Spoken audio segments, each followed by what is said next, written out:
Coach. 2-1 win over McKendree. Over the course of the 60 minutes, you didn't have a whole lot of opportunities. You get the 2 goals. What were your thoughts on the overall game? We were not very good. Next. You've won both your past 2 games, both in close fashion. What do you need to see from the guys going forward? It'd be nice for our group to we have an identity that we decided on at the beginning of the season, and that identity is hard. It's hard to do it every night, and it's one thing to say it, it's another thing to put it on a whiteboard and paint pretty pictures with it and put it around the room.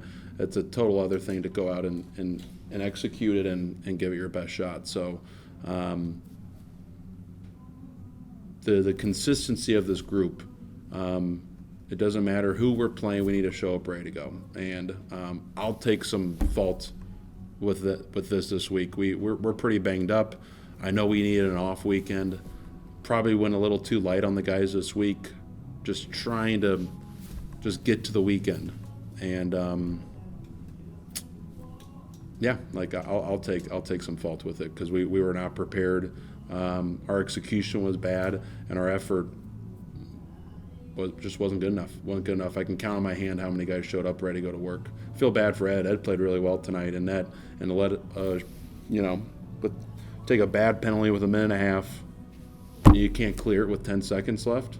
I don't care if you're a forward or D. Like that puck needs to be cleared and sits right there for them to just basically tap it in. So I feel bad for Ed. I thought he showed up and was ready to work. Can't say that for everyone in front of him. What do you think of your team defensively? You look at the first period, you outshoot them 15-1, and I think, you get 1 goal.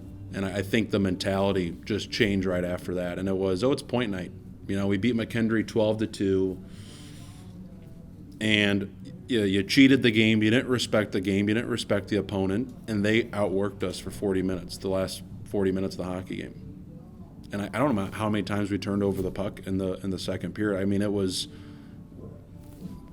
let's not play as a 5-man unit. Let's just do it all ourselves. And it's so many one-on-one moves, trying to do too much, and just lazy.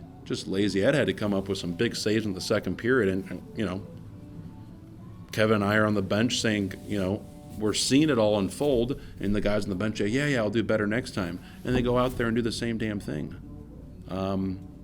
So for me, it wasn't like, how are you defensively, how are you offensively? Like the second and third period, just certainly not like this. It wasn't even Maryville hockey. Give a ton of credit to McKendree. They competed hard. They worked their tails off in the second and third.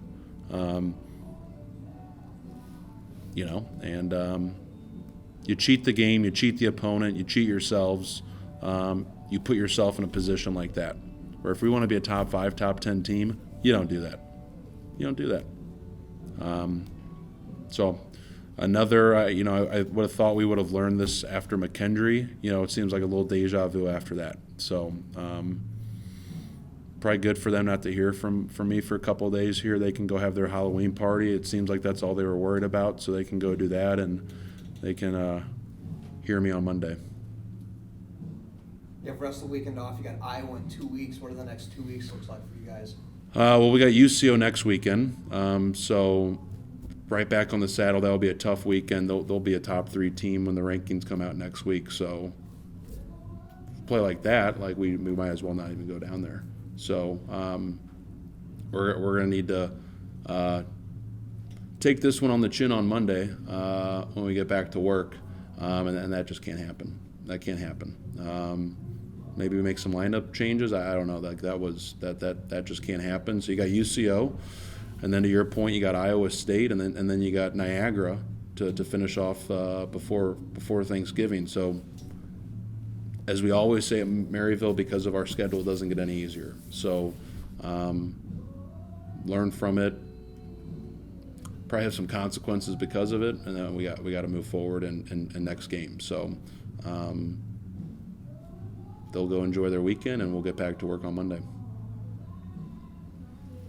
You mentioned the intensity of this game, and of course practice will be interesting for the guys this upcoming week, as you alluded to. Is there anything systems-wise that you guys need to work on this upcoming week heading into UCO? Yeah, like we turned over the puck with time and space today. There will be 0 time and space next week at UCO. So that mentality, one, like if the puck's on your stick for more than 2.5 seconds, you're not moving your feet, and you've probably looked off the wrong play at that point. So that intensity needs to go skyrocketed tomorrow, or on Monday when we get back to work. And we missed having Mac on the back end, so hopefully that will help kind of get back to some normality in terms of lines and pairs on the back end. Yeah, like a